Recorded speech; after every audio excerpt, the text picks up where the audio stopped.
Entiisa ebuutikidde abatuuze ku kyalo Panyandoli ekisangibwa mu Luka gw'Emutunda mu disitulikiti y'e Kiryandongo bwe bagudde ku mulambo gwa mutuuze munnaabwe ng'attiddwa mu bukambwe.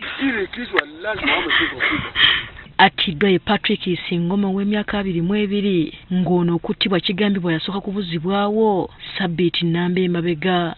Gavumenti tusabe twongereko ku bukuumi.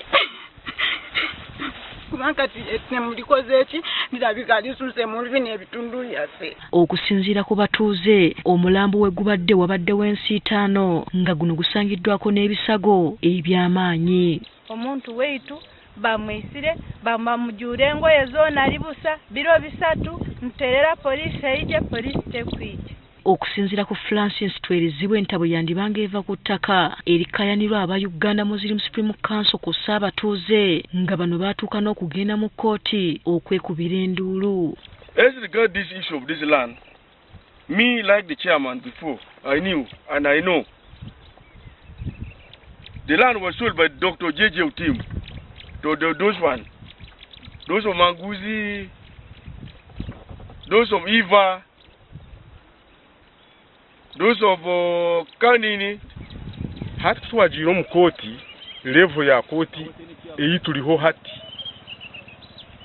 tukatunga court order eri kuzibira abasalamu kozise eryitaka ejo court order kawahebera 24. Abatuuze bagamba okuva enkayana zino bwe zaatandika abazze bafuna okutiisibwa okuva mu bantu abali kayaniranga y'ensonga lwaki balina okutya nti omuntu waabwe yandibanga attiddwa lwa ttaka.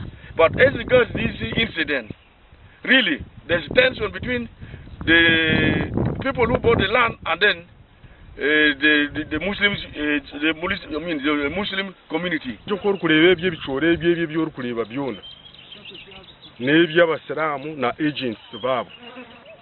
Itwe turi squeezed umubwanya buke aho umuntu yineka gukora kureba ugongwa ine compound. Ijanyenta ijabuli ebintu bitusobere, our lives are in danger. Hati nkanyowe ko mufakati nkaba nindima hano ikankaaga zona bakazihamba zona bazitwala. Poliisi egamba etandise okunoonyereza ku ttemu lino okuzuula ekituufu ekya Singoma. Upon recovery of the body, we commence an investigation. So the investigations are ongoing to find out what exactly caused his death. Mu ngeri y'emu poliisi y'Ewandege yetandise okunoonyereza ku ttemu eryakoleddwa ku luguudo lwa Yusuf Lule mu Kampala omusajja bw'asangiddwa ng'attiddwa omulambo gwe ne bagusuula mu kibangirizi kya golf course.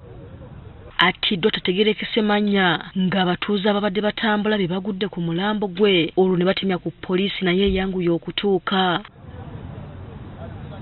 Omulambo guno gusangiddwa nga gusaliddwa obulago kw'ossa agayinja aganene okumpi nagwo.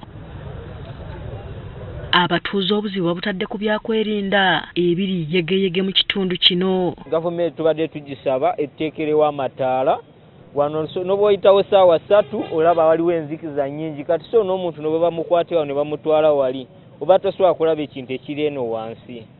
Kuba abantu bali kufiirwa obulamu bwabwe tebalina musango tetumumanyi oba yavudde ki oba yakoze ki n'essente bazimulekedde mu nsawo n'emasimu.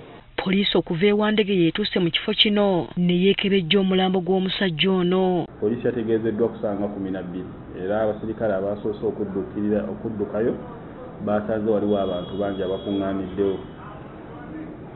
So tujja batuwabuulira bwe tunaba tulina ekipya kye tuzudde naye nga tetunaba kumanya bimukwatako. Oluvannyuma omulambo guggiddwawo ne gutwalibwa mu ggwanika ekkulu e Mulago nga n'okunoonyereza bwe kugenda mu maaso.